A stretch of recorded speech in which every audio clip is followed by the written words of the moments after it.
시청자 여러분 안녕하십니까. 시사토론텐 정병준입니다. 우리는 지금 5.18 40주년을 보내고 있습니다. 5.18 40주년을 맞아서 과연 우리가 무엇을 해야 하는지 많은 논의들이 진행되고 있는데요. 특히 어제 기념식에서 문재인 대통령이 내놓은 기념사에 그동안의 논의들이 함축적으로 담겨 있습니다. 문재인 대통령의 5.18 기념사를 중심으로 5.18 40주년을 맞은 우리가 어떤 일들을 해야 하는지 오늘 얘기들 나눠보겠습니다. 오늘 토론 함께 해주실 분들 소개해드리겠습니다. 먼저 더불어민주당 5.18 40주년 특별위원회에 참여하고 계신 당선인 두 분 모셨습니다. 이번 총선에서 광주 전남 지역 몇 안 되는 재선 의원이 되셨습니다. 고흥보성 장흥 강진 선거구의 김승남 당선인 나오셨습니다. 네, 안녕하세요. 광주 광산을 선거구에 민영배 당선인 나오셨습니다. 반갑습니다.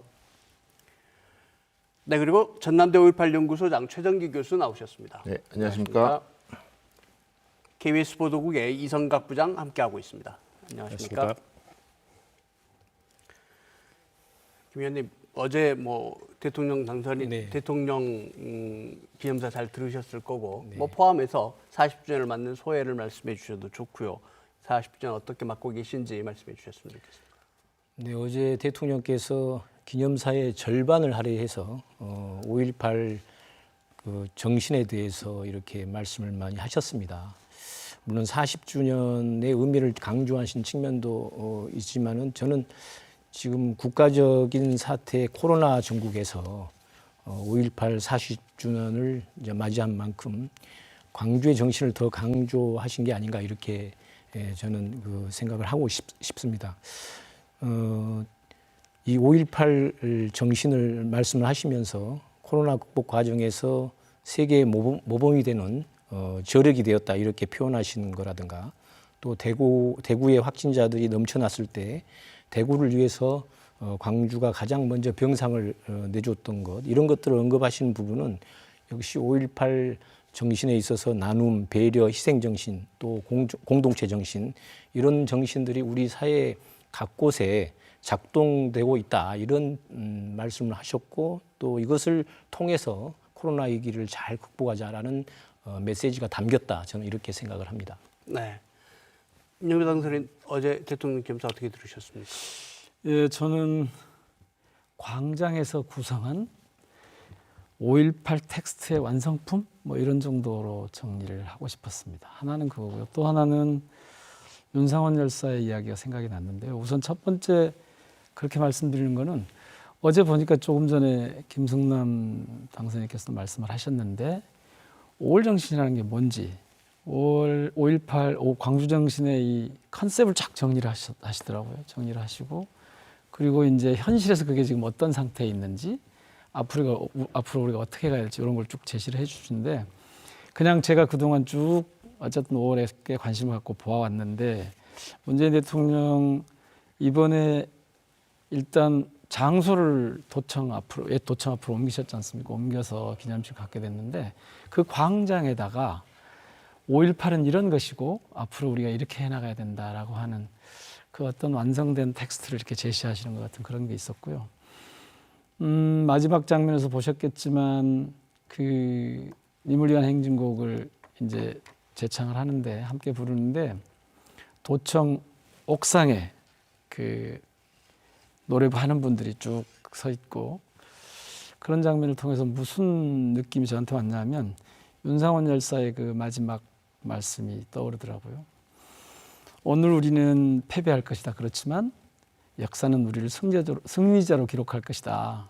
그러니까 그동안 패배의 5.18 역사를 딛고 이제 승리자로서의 5.18 역사를 어떻게 열어갈 것인가 이런 비전과 제안을 제시하신 것으로 저는 그렇게 봤습니다. 어제 기념식이 열린 장소도 그렇고 그다음에 기념사에 담긴 내용들도 그렇고 그동안의 얘기와 논의들을 조금 그 정신적인 면에 좀 확장시키지 않았나 이런 생각도 좀 들긴 하던데 5.18 전문 연구자이신 우리 최진규 교수님은 좀 다른 생각도 하실 수 있을 것 같습니다. 어떻게 보셨습니까? 지금 이제 두 분 당선인께서 워낙 좋게 평가를 하셔서 이거 민주당 당선인들이시기 네, 때문에 저는 조금 딴지를 걸자면 예. 지금까지 이야기됐던 것을 반복한 수준이었다 저는 그렇게 생각합니다. 물론 새로운 내용이 없었다. 그래서 그 현재의 어떤 과제를 정리하고 지원을 약속했다는 점에서 의미가 있다고 생각합니다. 그러나 제 주변에 있는 사람들 아무래도 이제 공부하는 사람들이었겠죠. 그런 사람들이 2년 전에 감독에 비해서는 감독이 좀 약했다 이런 표현을 많이 했었습니다. 저는 그 부분에 충분히 동의를 합니다. 그리고 이제 개인적으로 좀 말씀을 드리자면은 진상규명을 계속 이야기하셨지만은 그러면서도 처벌하자는 것이 아니라 뭐 용서와 화해를 하겠다 이런 표현을 계속 하시더라고요. 근데 이제 전두환 전 대통령의 행태에서 드러나듯이 자신이 잘못을 인정하지 않고 반성도 하지 않는 사람을 사면하고 용서하는 것이 과연 우리가 화해하고 통합하는 길인가? 저는 상당히 의구심이 듭니다. 그래서 사실 그 진상규명조사위원회가 조사도 시작하기 전에 용서와 화해부터 말씀하실 것은 아니었지 않나라는 물론 그렇게 말씀하시는 대통령에서의 그 어려움을 충분히 짐작은 하지만 저는 그 부분이 조금 개인적으로 좀 아쉬웠다 저는 이렇게 말씀드릴 수 있겠습니다. 그 언급 부분에 대해서는 지금 어제부터 오늘까지 상당히 얘기들이 많고 또 오늘 청와대에서 이것이 남아프리카 공화국 진실과 화해위원회 사례를 고려한 거다 뭐 이런 얘기까지 나왔으니까 잠시 후에 한번 좀 깊이 있게 토론을 좀 해봤으면 좋겠습니다. 이성각 부장 어제 대통령 기념사 또 기념식 어떻게 보셨습니까? 저도 2017년 그리고 지난해 올해 이렇게 기념사 다시 출력해서 좀 살펴봤는데요. 교수님 말씀하신 것처럼 저도 큰 흐름으로는 큰 변화가 없었다 이런 느낌을 전체적으로 좀 받았습니다. 그럼에도 불구하고 저는 두 가지 문장이 상당히 주목이 되던데요.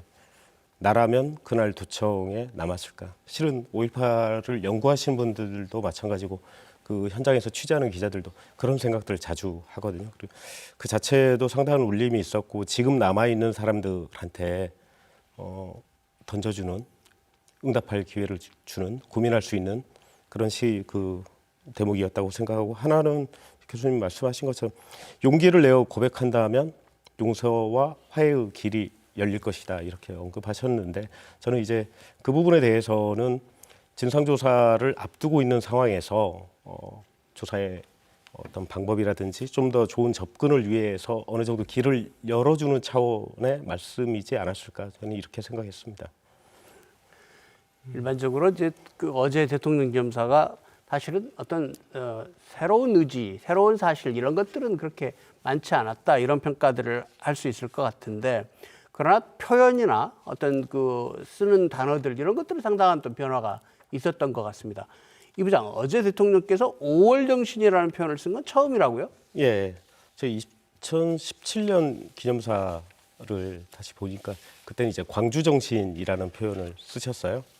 기념사에 3차례 정도 언급하셨고 어제 같은 경우는 5월 정신 같은 경우는 무려 9번이나 언급을 하셨는데 저는 이렇게 봅니다. 그 확장의 개념으로 광주라는 지역적 제한을 뛰어넘는 뭔가를 확장하자는 의미에서 광주 정신 대신 5월 정신이라는 그 용어로 쓰지 않았나 이런 생각도 했고 이제 정의를 이렇게 했죠. 5월 정신과 관련해서 타인의 고통에 응답하는 사람들의 모여서 만든 정의로움 또 하나는 역사의 부름에 응답하는 숭고한 정신 그러니까 정의로움과 희생 정신 이렇게 정의를 했었고요. 그 5월 정신 아까 말씀드린 대로 광주 정신을 5월 정신으로 대체한 거는 지역적 한계를 넘자는 의미로 좀 보여지고 세대를 넘어서 좀 확장했으면 좋겠다 이런 의지가 상당히 좀 담겨 있다고 저는 그렇게 봤습니다. 김 의원께서는 대학 다니실 때 사실 광주 문제 굉장히 많이 시위도 직접 하시고 그러셨죠? 그렇습니다. 예. 나름의 소회가 있으실 것 같은데 광주 정신과 5월 정신 어떻게 같게 보십니까? 다르게 보십니까? 큰 차원에서는 같다고 생각합니다만은 어제 말씀하신 내용을 보면은 뭐 이제 광주 정신에 많이 이제 할애를 했고 또 어떻게 보면 5월 정신에 이렇게 많이 할애를 하셨는데요. 저는 조금 거기 그 시각에서 좀 벗어나서 대통령께서 이제 대한민국이 이번에 코로나를 이렇게 극복하는 과정에서 상당한 어떤 자신감을 갖고 계시지 않은가. 다시 이야기해서 과거의 개발도상국 시대의 군부 독재에 저항하는 대한민국 그런 그 범주를 뛰어넘어서 이제 정말로 우리 국민 모두가 민주국가로서의 대한민국을 인식을 하자.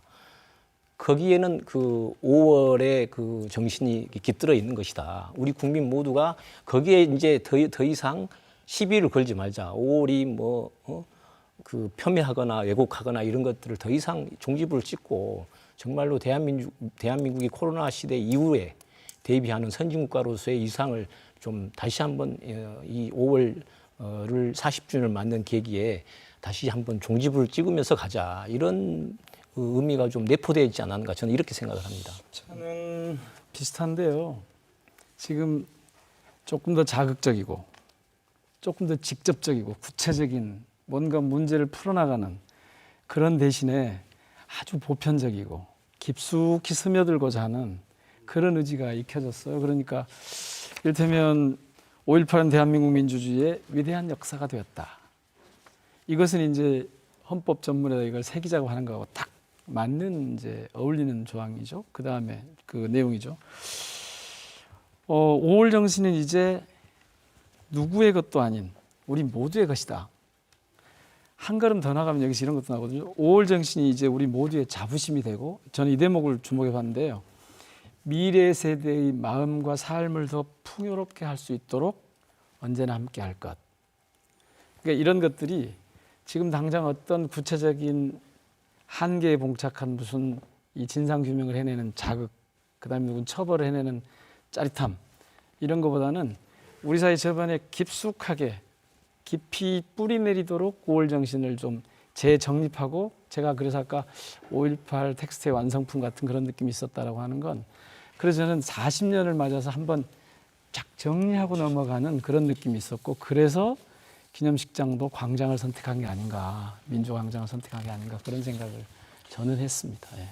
실은 이제 5.18에 대한 명칭이 바뀔 때 보면 최초 이제 그 정부 당국이나 군에서 광주 사태라고 부르다가 그 뒤에 보면 뭐 광주 의건이 광주 항쟁 뭐 이렇게 되고 5월 항쟁 이름이 계속 나오죠. 이제 그 뒤에 민주화 운동으로 바뀔 때도 보면 광주 민주화 운동이라고 부르다가 최근에는 5.18 그 민주화 운동이라고 부릅니다. 무슨 말이냐면 지역적인 한계를 좀 극복하자라는 것이고 그만큼 이제 5월 정신이라고 부를 수 있을 정도로 아까 이제 그 민영배 당선인이 말씀하신 것처럼 좀 보편적인 가치를 보다 보편적인 가치를 이야기하는 거죠. 그러니까 특수한 것이 아니라 보편성을 이야기하는 거고 이제 그런 이야기를 하면서 자꾸 이제 드는 생각이 제가 작년에 우리가 학술대회를 하면서 그런 이야기를 한 적이 있었는데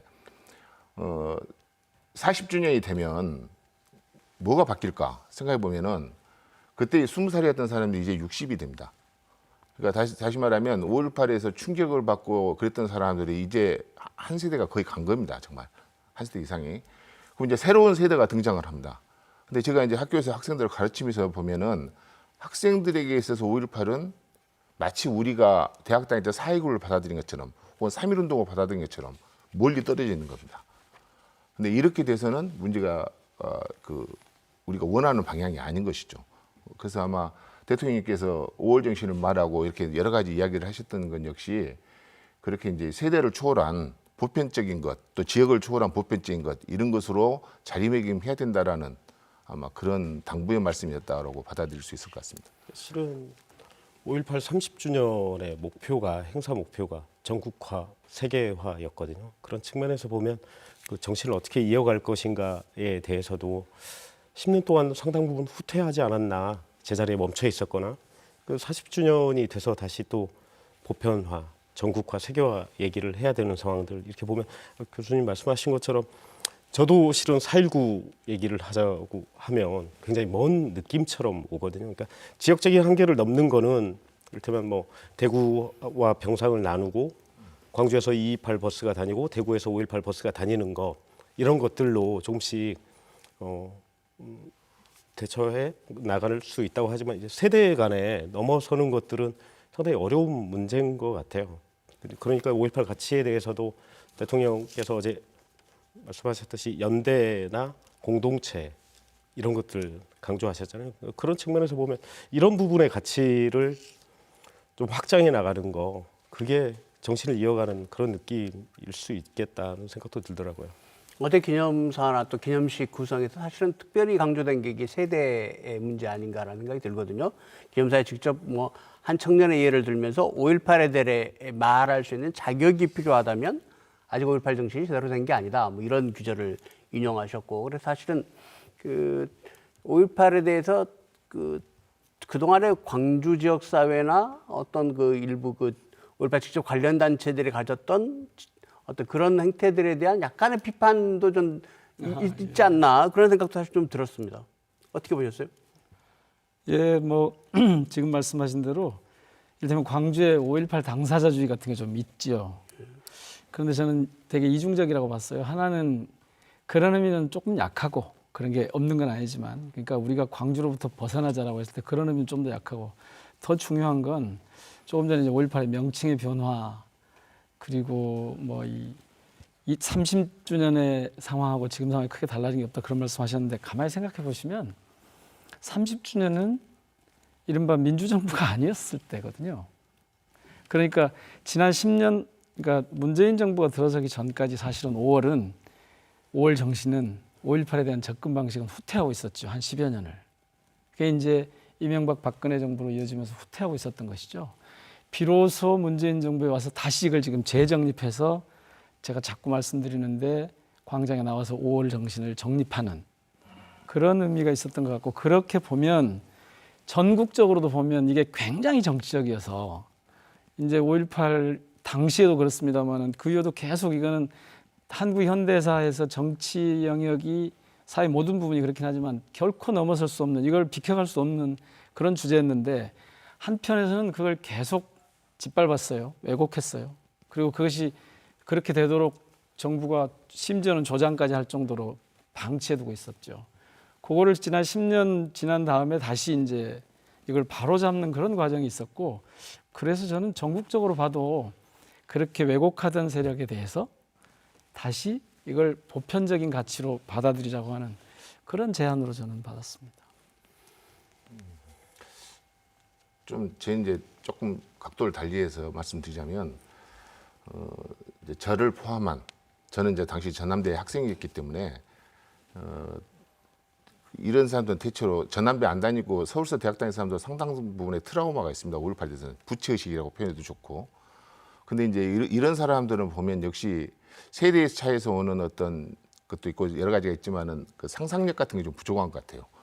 그래서 이제 요즘 젊은 친구들 이렇게 하는 걸 보면은 굉장히 새로운 방식으로 5.18을 기념해냅니다. 자기들이 뭔가를 만들어내고, 그런 만들어낼 때도 꼭 어디 시청이나 이런 데 지원을 받는 게 아니라 자기들끼리 이렇게 크라우드 펀딩 같은 것을 통해서 이거 하겠는데 돈을 낼 사람에서 모금을 해서 일정 액수가 넘으면 그걸 하겠다, 이런 식으로 나온다 할지 아주 다양한 방식으로 하고 있더라고요. 그래서 어찌 보면 지금 우리가 국가기관이나 지방자치단체에서 하고 있는 기념사업과 무관하게 또 그런 걸 할 때도 가능한 한 젊은 세대들을 심사위원회에 포함시키고 또 브레인스토밍 같은 걸 통해서라도 그 아이디어를 모으고, 그렇게 해야만 이 젊은 세대가 그런데 발언권이 생길 것 같다라는 생각이 듭니다. 그게 이제 상당히 필요하다.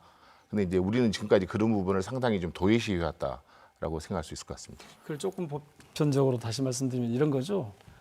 예전에는 정부가 이걸 공식적으로 다루지 못했어요. 이를테면 제가 구청장 하기 전까지는 저희 구청에서 기념식을 하거나 구보의 표지로 5.18을 등장시키거나 구보 내용에다 이걸 하지 못했거든요. 근데 제가 구청장 와서는 즉 정부 주체가, 정부 운영의 주체가 바뀌면서부터는 바뀐 거거든요. 그러니까 이명박 박근혜 정부 때는 5월은 제자리를 잡을 수 없는 상황이었어요. 역사적으로 큰 흐름은 이어져 오고 있었지만, 그러니까 그러다가 박근혜 씨만 말씀하지 마시고 그 전에 이제 김대중 대통령, 노무현 대통령 시절도 있었던 거죠. 아니 그러니까 김대중 대통령 이전까지, 그러니까 YS 이전까지는 5.18은 금기어였고요. YS에 들어와서 이제 처음으로 이제 5.18이 공식적인 기념행사가 이루어지고 이렇게 됐는데, 물론 망월묘역에서 이루어진 걸 얘기하는 건 아닙니다. 정부의 공식적인 기념행사가. 그러니까 이거는 이런 거죠. 제도권에 5.18이 어느 정도나 스며들 수 있도록 하느냐. 그런 점에서 저는 김대중 정부, 노무현 정부, 문재인 정부로 이어지는 이 민주정부는 보편적인 가치로 만들어가는 끊임없는 노력을 해왔던 거고요.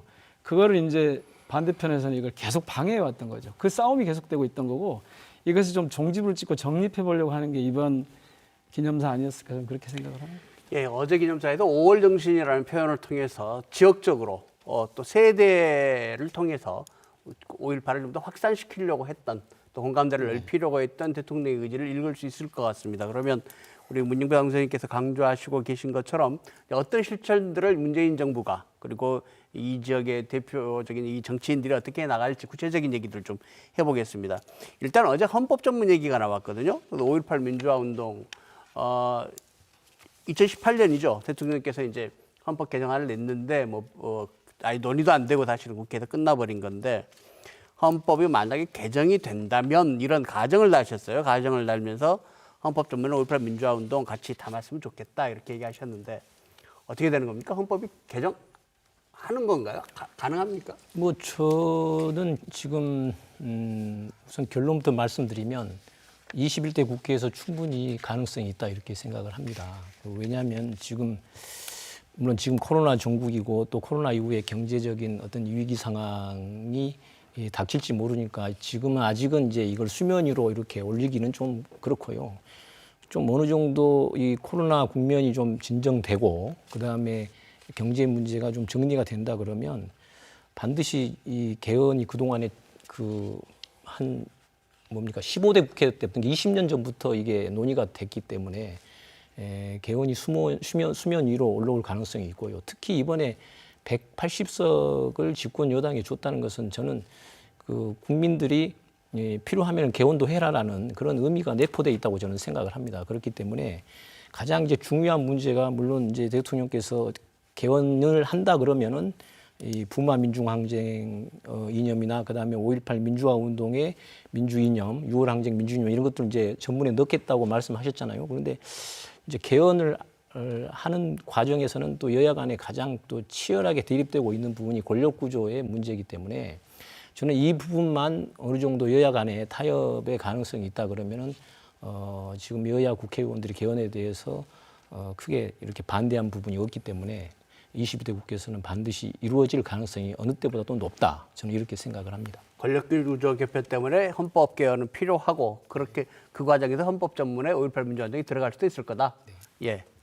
민영배 당선인 얘기까지만 듣고 다음 주제로 넘어가겠습니다. 뭐 크게 다르지 않은데요. 지금 이른바 코로나 위기 상황이라서 당장 개헌 논의를 하기는 쉽지 않을 것 같습니다. 쉽지 않을 것 같은데 아마 저는 고비를 다음 대선이라고 봐요. 다음 대선에 헌법 개정에 대한 공약을 하고 약속을 하고 대선이 끝나고 나면 바로 개헌에 들어가는 그런 정도 수순으로 가지 않을까 뭐 그런 말씀만 드리고 다만 5.18을 헌법 전문에 수록하는 일은 생각보다 그렇게 간단하지는 않을 것 같다는 예감은 있습니다. 지금 워낙 이 미래통합당이 의석수가 적으니까 상당히 이 유화적으로 나오는 것처럼 5월에 대해서 그렇게 하긴 하는데 실제로 5.18은 그 당으로 그쪽 입장에서 보면 정말 자신들이 도대체 감내할 수 없는 그것을 인정하는 순간 자기 존재를 부정해야 되기 때문에 제게 저항이 좀 세지 않을까 강력한 저항이 있을 거다 그런 생각을 합니다. 그렇지만 이제 국민들이 워낙 힘세게 이번 조사에서도 보니까 뭐 한 80% 가까운 숫자가 5.18을 헌법 전문에 수록해야 된다 이렇게 이제 나오고 있어서 또 3년 전에 조사에서도 그렇게 나왔었거든요. 이번에는 5.18 재단에서 했고 당시에는 뭐 국민일보 조사를 했는데 그런 흐름이 있기 때문에 당시에는 4분의 3, 이번에는 80% 이 정도 되기 때문에 그런 국민적인 힘을 생각하면 뭐 정치적으로 피할 수는 없을 것 같은데 그래도 자기 부정을 해야 되기 때문에 상당한 정도 저항을 할 거다 그렇게 예상을 합니다. 예, 헌법 개정 문제는 뭐 당면한 현안이라고 보기에는 좀 뭐 긴 시간을 가지고 봐야 될 얘기 같고요. 지금 가장 많이 관심을 가는 게 역시 진상규명 문제가 아닌가라는 생각이 듭니다. 진상조사위원회가 출범해서 지금 활동에 들어갔고요. 대통령도 기념사에서 상당한 부분을 이 진상조사 부분에 할애를 했습니다. 그런가 하면 또 아까 우리 최 교수님께서 말씀하신 것은 지금 처벌하지 않겠다고 선언하는 게 지금 과연 옳으냐 이런 얘기들도 하셨거든요. 자, 진상조사위원회 활동과 기대 어떻게 봐야 될까요? 우리 이성갑 부장 먼저 좀 정리해 주시겠어요? 일단 세 차례에 걸쳐 방문하실 때마다 진상조사의 중요성 강조하셨고 이제 의지를 밝힌 거는 확실해 보입니다. 정부 차원의 지원이 어떤 식으로 되는지는 실제 조사위원회에서 어느 정도 도움을 받고 있는지는 제가 오늘 좀 확인을 해봤는데요. 국방부 같은 경우에는 지난해부터 지원단 별도로 구성해 있습니다. 특별법에는 관련 부처에서 관련 기관에서 별도의 특별기구를 설치할 수도 있다. 물론 의무 사항은 아닌데요. 그럼에도 불구하고 조사위 같은 경우에 국방부 도움을 받고 있기는 하지만 검찰 검사나 수사관 파견이 좀 필요한 모양인데 그거에 대한 답이 아직 없다는 부분도 있고 경찰 역시 수사 인력이 필요한데 제대로 도움을 못 받고 있다. 그리고 또 하나는 조사위원회가 출범하기 전부터 광주시에 별도의 기구가 필요하다는 걸 수차례 이제 공문으로도 그렇고 월단체가 여러 차례 요구했는데 현재까지 이루어지진 않은 것 같고요. 아마 인력 정원 문제가 좀 걸려 있는 것 같고 예산 문제도 좀 포함되어 있는 것 같긴 한데 대통령이 여러 차례 전폭적으로 지원하겠다고 하지만 실제 관련 부서나 특히 광주시 같은 경우에도 어떤 식으로든 그 도움이 될 수 있는 기구는 좀 시급해 보입니다. 최 교수님 보시기에 어떤 지원이 지금 정부 지원을 하겠다 이렇게 말씀하셨거든요. 어떤 지원이 필요하다고 생각하십니까? 정부 지원할 거야 사실 많이 있죠. 인력도 부족하고 재정도 부족하고 또 사실 조사 기한도 부족한 편이고 무엇보다도 협조가 부족한 것이 있죠. 근데 저는 조사회가 마주치는 가장 큰 난점이 정부의 지원은 사실 대통령의 의지가 있기 때문에 어느 정도 해소가 될 거라고 생각하는데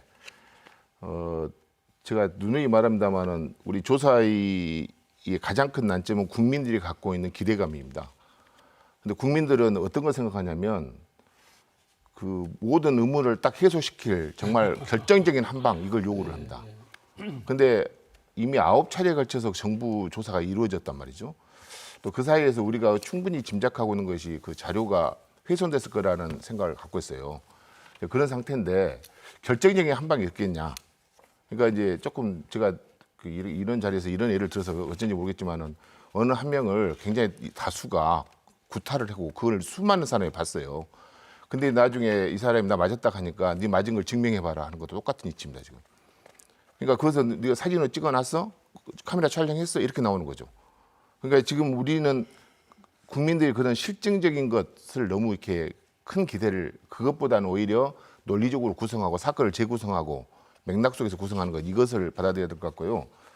그렇게 봤을 때 이번 조사의 핵심은 뭐냐면 국가기관이 하는 공식적인 보고서를 발행하는 겁니다.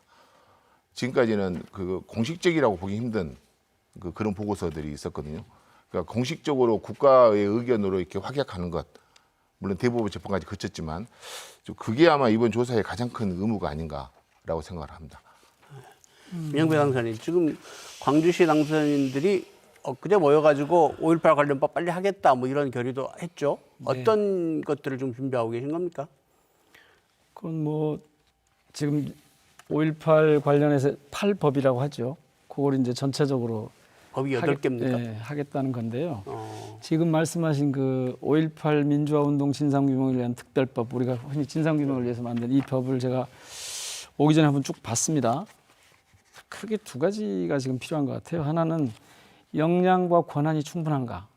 이 특별법에는 말씀하신 대로 공식 보고서를 발행하기 위해서, 발간하기 위해서, 채택하기 위해서 이제 만들어진 건데 역량과 권한이 충분한가 합니다. 특히 권한과 관련해서는 강제 조사 권한. 여기 지금 두 가지 장치가 있긴 하거든요. 검사에게 압수수색 영장을 신청할 수 있도록 하는 게 하나 있고 꼭 필요하면 특별검사를 임명해서 그건 물론 국회의 동의가 있어야 합니다만 할 수 있도록 해두었습니다. 그럼에도 불구하고 강제 수사권이 직접적으로 주어지지 않기 때문에 이게 좀 약점인 것 같아요. 역량 문제는 아까 인적, 물적 지원 이거 말씀하셨고 정부 협조 그건 그럴 것 같습니다. 그런 측면 하나 있고 저는 여기서 중요한 게 사실은 국내에 있는 자료가 왜곡된 것을 밝혀내는 것과 더불어서 지금 이제 아까 예를 드셨는데 구체적인 증거를 내놔라 이제 이렇게 되는 양상이면 여기서 결정적인 게 저는 미국 자료일 것 같아요. 미국 자료. 근데 엊그제 이제 미국 자료를 요청을 해가지고 일부를 지금 조사과에서 그 위원회 조사과에서 받았는데 목록을 이렇게 쭉 보니까 오늘 제가 그분하고도 통화를 좀 해봤어요. 당사자하고 조사를 맡고 있는 분하고 과장님하고 통화를 좀 해봤더니 그러시더라고요.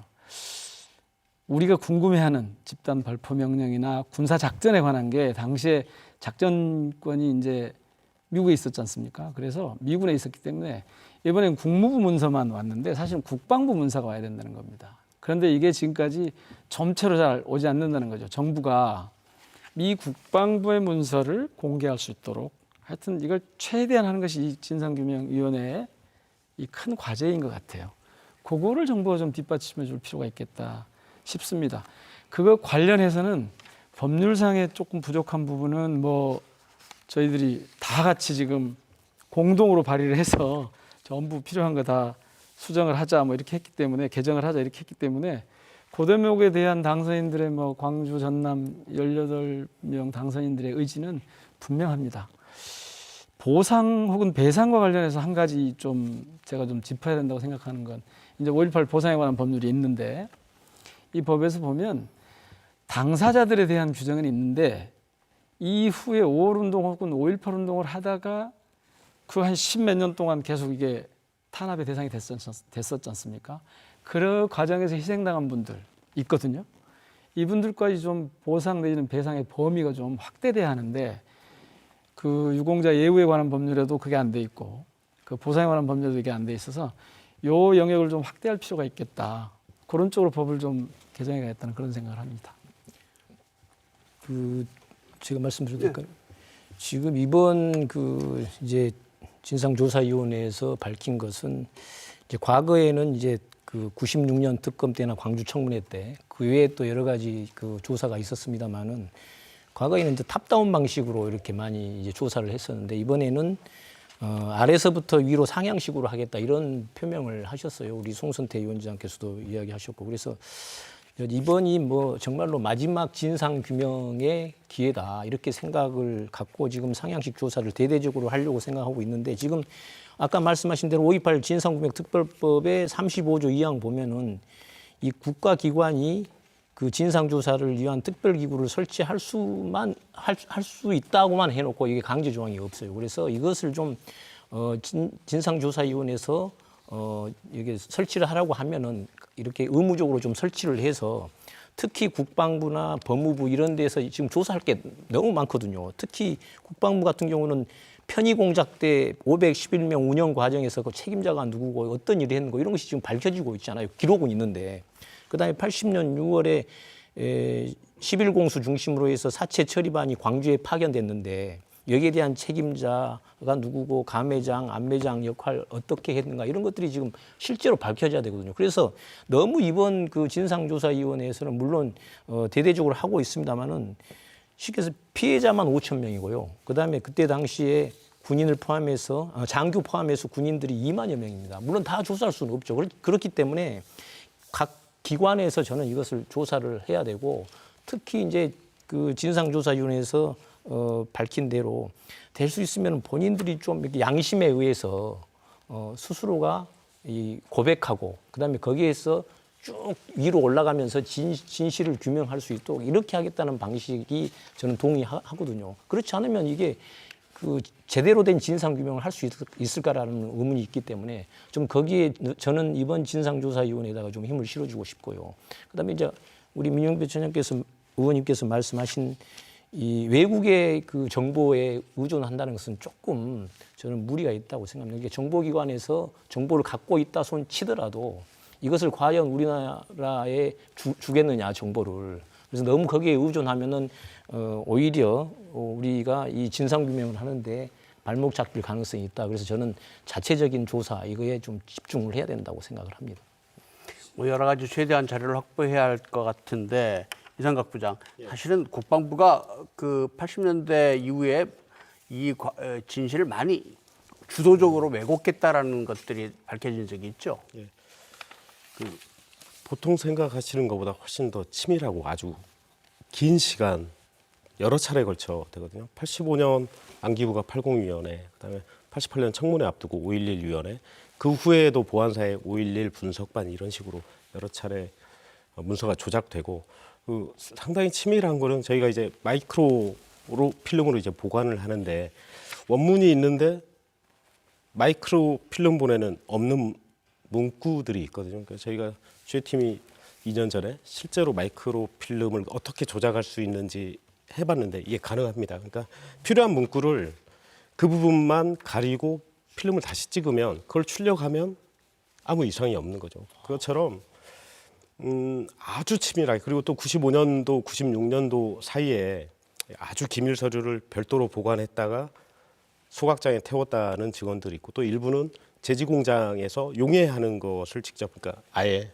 휘저어서 그러니까 이제 물처럼 이렇게 만드는 그런 직원들이 있는 거 보면 그 외국 문서에 그 미국 국방부 문서나 이게 중요하다고 이제 연구자들이 얘기하는 거는 그러니까 아주 다른 그러니까 여러 개의 표지는 같은데 이 본들이 그러니까 다른 본들이 너무 많이 존재하는 거죠. 그렇기 때문에 국내 문서만 가지고 군 기록만 보고 이렇게 사태를 파악하는 상황이 좀 여의치 않다. 그런 부분이 분명히 있고요. 아까 이제 조사위원회 저는 이렇게 봐요. 지금 2년 7개월 남았습니다. 벌써 5개월이 지났거든요. 3년 물론 이제 연장할 수도 있는데 그렇게 보면 이 시간은 2년 7개월의 남은 시간은 저는 그 조사위의 시간이기도 하지만 가해자의 시간이라고 생각하거든요.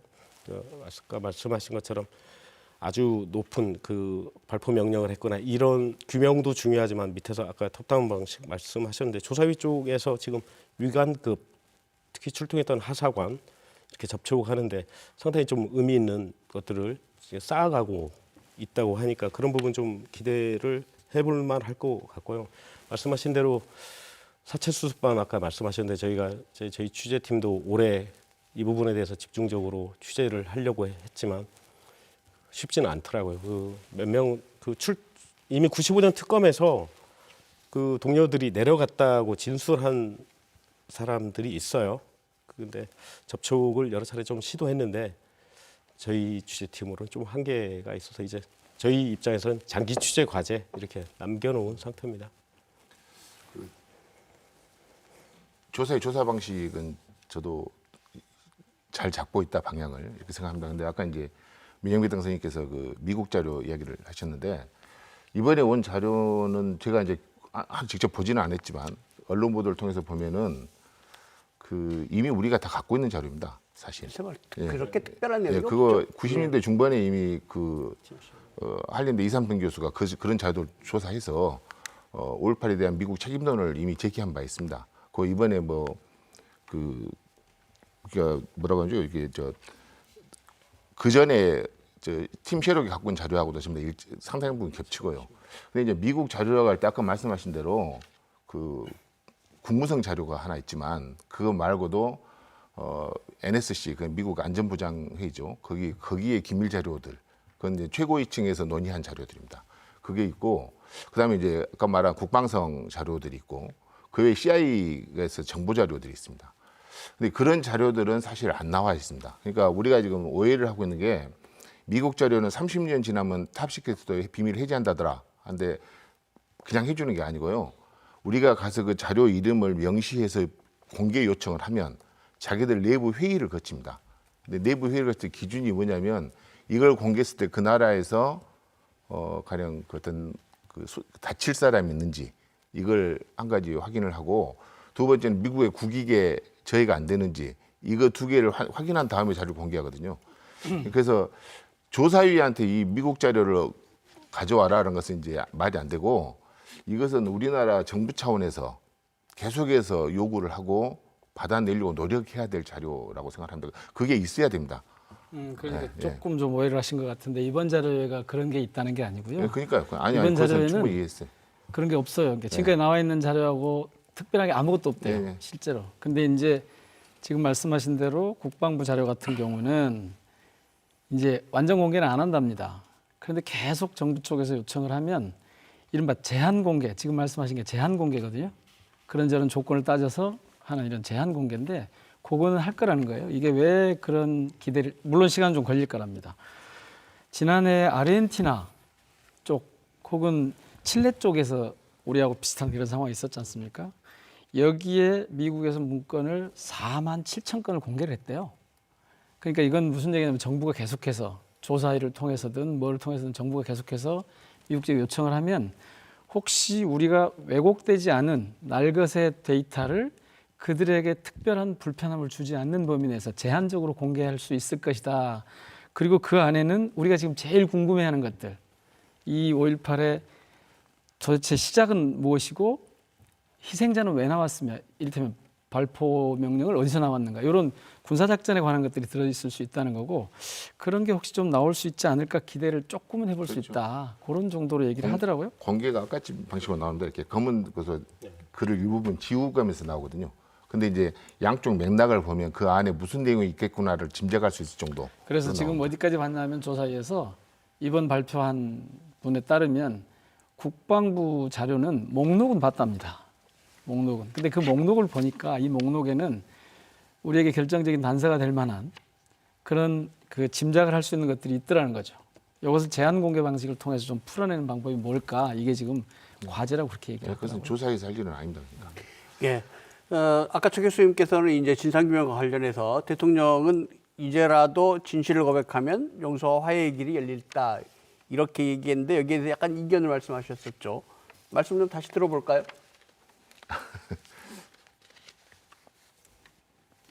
그 이제 우리가 전두환 대통령 전 대통령이 와서 그 전두환 대통령은 사실 대법원에서 무기징역을 받았거든요.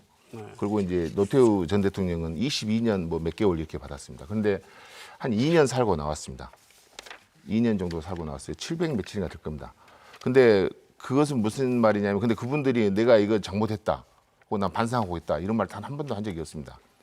근데 그냥 그 국민 화합 차원에서 사면을 했고, 그래서 그 전두환 노태우는 그 개인 전두환 노태우가 아니고 어찌 보면 가해자 집단의 어떤 총수로서의 위치가 있는 거고, 그 사람들 전체도 어찌 보면 이 사람들을 위해서 거의 충성심을 보이고 있는 것도 역시 구심점을 하기 때문에 그렇습니다. 근데 저는 그래서 이렇게 조사위 이렇게 정치하신 분은 정치한 사람들의 논리가 있겠죠, 당연히.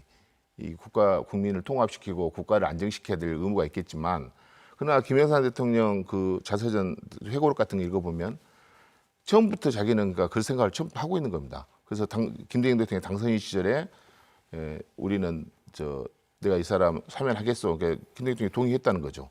그렇게 했다는 건데, 지금 다시 조사에서 일을 진행하면서 물론 조사 기법상 당신이 조사에 응하면, 그게 아까 이제 아프리카 사례를 말씀하셨는데 아프리카에서 그런 사례를 많이 했었습니다. 진실을 뭐 규명할 경우, 그 반성할 경우 사면한다. 근데 이제 우리도 그것 좀 도입하자라는 취지일 수도 있겠지만, 그러나 우리는 법문화가 상당히 다릅니다. 그런 나라와. 그것은 이제 자기들 전통적인 법 질서 속에서 그게 가능한 영역이 있었고요. 그래서 우리는 처벌이냐 용서냐 그것은 진상규명 뒤의 이야기고, 그 뒤에도 역시 국민적 합의 속에서 만들어져야 할 이야기고, 대통령이 나서서 그렇게 할 이야기는 저는 아니라고 저는 생각을 하는 거죠. 그 대목 제가 조금 변명을 좀 해보고 싶은데요. 처벌 문제를 저는 이제 대통령 참모였으니까 청와대에 있었으니까. 여당 의원이 아니, 그리고 그 분위기를 제가 조금 이제 아무래도 아니까, 이런 이제 기념사는 전 국민적인, 특히 이 관련이 깊은 분들의 의견을 아주 광범위하게 수집을 합니다. 그러니까 이거는 여기도 이제 그런 게 나오는데, 진상규명의 가장 큰 동력은 광주의 아픔에 공감하는 국민들이다. 이게 이제 저는 그래서 여기서는 처벌이 목적이 아닙니다라는 말이 처벌하지 않겠다는 말로 해석되는 것은 저는 좀 경계해야 된다고 봅니다. 그러니까 말씀하신 대로 진실을 우선 기록하고 규명하자, 여기에 방점이 찍혀 있지. 그래서 진실을 고백한다면, 그렇다면 오히려 그 다음에 용서 화해를 검토해 볼 수 있다는 뜻이지, 이걸 가지고 처벌하지 않을 테니까 고백해, 이렇게 받아들일 일은 저는 좀 조금 그렇게 앞서가는- 받아들인 건 아니죠. 예, 그렇게 뭐 그런 대통령께서는 상당히 이제 여유 있게 품을 가지고 말씀을 하셨을지라도 최 교수님처럼 받아들이시는 아니, 물론 분들이 그럴 수 광주 있죠. 시민 중에 상당히 있을 수 있다고 저는 생각합니다. 예, 있을 수 있죠. 근데 이제 그렇게 되는 이유 중에 하나가 뭐냐면, 지금도 계속해서 왜곡과 폄훼를 계속 하고 있거든요. 예. 어제군요, 지만원 씨가 또 국립묘지 가가지고 이게 뭐 DJ 뭐 쫄병들하고 북한 간첩들이 한 짓이다 이렇게 얘기를 했다고 하는데, 이 양반이 지금 명예훼손으로 재판 받고 유죄 판결 받고 난 뒤에도 지금 미루고 있는데, 여기에 대한 대책들을 지금 민주당이 논의를 하고 계시죠? 어떻습니까? 그게 지금 5.18 역사왜곡 처벌 특별법이라고 하는 거죠. 예. 이른바 5월 관련된 가짜 뉴스들은 그건 결코 그 양형도 상당히 기준이 셉니다. 센데 요거를 그냥 넘어가자는 얘기는 결코 아니고요. 이런 건 어떤 경우도 바로잡아야 되죠. 그거는 뭐 꼭 5월이 아니더라도 가짜 뉴스에 대해서는 좀 다뤄야 되는데 특별히 역사를 왜곡하는 특히 5.18에 관해서 왜곡하는 요거는 지금 법안 그 돼 있는 이런 걸 보면 꽤 세게 좀 돼 있습니다. 근데 문제는 이걸 이제 그동안 야당이 막아왔죠. 이제 117석이 됐으니까 이거를 이제 관철시킬 힘이 좀 생겼고 그런 부분은 아마 단호하게 갈 거고요. 당 대표나 이제 원내대표나 이런 분, 당 지도부에서도 이 대목에 대해서는 협조를 해라라고 지금 제안을 해둔 상태거든요. 그리고 혹시 근데 이 법이 표현의 자유하고 충돌되는 부분은 없습니까? 그거는 그래서 전제가 돼 있는 거죠. 표현의 자유를 침해하지 않는 범위 내에서라고 하는 그런 전제는 있는 거죠. 그렇게 되면 그거는 언론에 대한 탄압으로 갈 것이니까 그거는 뭐 생각할 수 없는 일이라고 저는 봅니다. 근데 그런 일련의 흐름에 비춰 보면 이번에 사실 미래통합당이 약간 어제 오늘 다른 모습들을 좀 보였어요. 주호영 원내대표가 사과도 하고 그러다 또 유가족들한테 고맙다는 인사도 받고 말이죠. 그동안의 미래통합당 모습하고 좀 다른 모습을 보였는데 어떻게 보십니까? 이런 변화에 대해서. 네, 오늘 뭐 이제 그 주호영 원내대표 어제 네. 원내대표의 변화된 모습을 국민들이 많이 보셨는데요. 저는 아주 긍정적으로 생각을 합니다. 그리고 특히 4.15 총선 과정에서 뭐 우리 모두가 느꼈겠지만은 정말로 그 국민들께서 야당을 확실하게 심판했지 않습니까? 그리고 지금 또 그 국민들의 그 엊그제 보니까 5.18 재단에서 4월경에 여론조사를 했는데요. 국민들의 79.8%가 5.18 애국 처벌법이 반드시 필요하다 이런 국민적 공감대가 형성돼 있어요. 그래서 김진태, 김술래, 뭐 이종명 같은 이런 극보수 인사들을 더 이상 야당이 감싸거나 그다음에 솜방망이 처벌하면은 저는 이제 야당이 설 자리가 없다고 생각합니다. 이런 부분들에 대해서 우리 주호영 원내대표가 감지를 했지 않았나 이렇게 생각을 합니다. 그렇기 때문에 또 특히 또 김무성 전 대표 어젠가 또 그런 이야기를 하셨어요. 4.15 이 참패 분석을 태극기 부대하고 극우 유튜버들이 이번에 선거에서 망쳤다. 참패 원인을 이 두 세력에다가 뒀는데요. 이것만 보더라도 지금 이 극우 세력 그다음에 그 사람들이 5.18을 폄하하고 왜곡하고 역사를 왜곡하는 부분에 대해서 국민들이 많이 심판하고 있고 국민들에 대해서 많이 실망감으로 돌아서고 있다는 것을 지금 보수 야당의 지도자들이 지금 인지하고 있다는 것이죠. 그래서 야당이 좀 정말로 보수 야당으로서 다시 거듭나고 국민들의 신망을 얻으려면 이런 사람들을 정리해야 되겠다라고 내부적으로 지금 논의가 되고 있는 걸로 저는 알고 있습니다. 그렇기 때문에 그런 차원에서 이번에 주호영 원내대표의 변화된 모습은 당연하고 또 이것이 앞으로 이런 방향으로 진행돼야 된다 생각을 하고 있습니다. 그렇다면 지금 민주당이 준비하고 있다고 하시는 5.18에 관련된 8개 법안 국회 통과 가능성이 좀 기대를 해도 될까요? 저는 뭐 충분히 가능하다고 생각하고요. 물론 이제 여러 가지 법안 중에서 특히 이제 진상 조사를 위해서 지원하는 법안, 그다음에 그 5.18과 관련돼서 폄하하고 왜곡하는 사람들에 대해서 처벌하는 것, 이것은 이 두 가지는 우선순위로 처리될 수 있다 이렇게 생각을 합니다. 그래서 지금 엊그제도 그 우리 여당 의원들 18명이 모여서 또 그 부분에 대해서 결의를 하고 했는데요.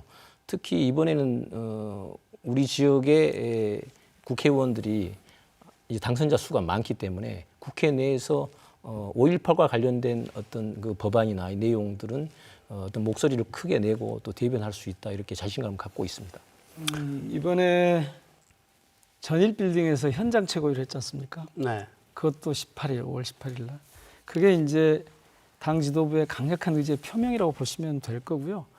5.18 역사 바로 세우기 8법이라고 하는 이 8개의 법안에 대해서 대표나 당 지도부가 되게 강한 의지를 갖고 있고 또 적어도 아주 과반 이상의 다수석을 갖고 있기 때문에 이번에는 아마 그냥 지나가지는 못할 것 같습니다.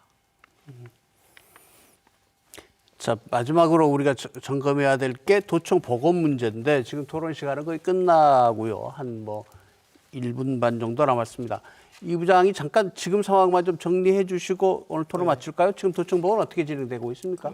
뭐 논란이야 2008년, 2009년 아시아문화전당 공사할 때부터 별관을 보존하느냐 마느냐의 논란이 있었고요. 그 후에 그 전당 공사를 했고 별관을 남기기로 했는데 그 후에도 이제 리모델링하거나 일부 철거하면서 온전하게 이제 보존을 해야 된다는 주장들이 좀 있었고 2017년 대통령이 기념식에 참석해서 원형 보존하겠다 했고 지금 전문가들이 복원하기 위한 뭐 이제 증언 자료들 모아가지고 연말에 추진단 구성했고요.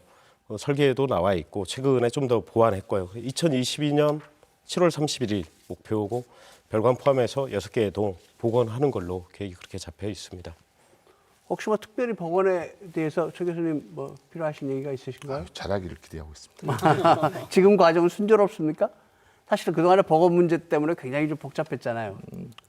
지금 그 업무를 맡고 있는 분을 개인적으로 좀 아는데 네. 그분이 굉장히 힘들다는 이야기를 저한테 하대요. 근데 지금도? 그러나 열심히 하고 있다 이렇게 이야기하고 있습니다. 뭐 전망은 괜찮은가요?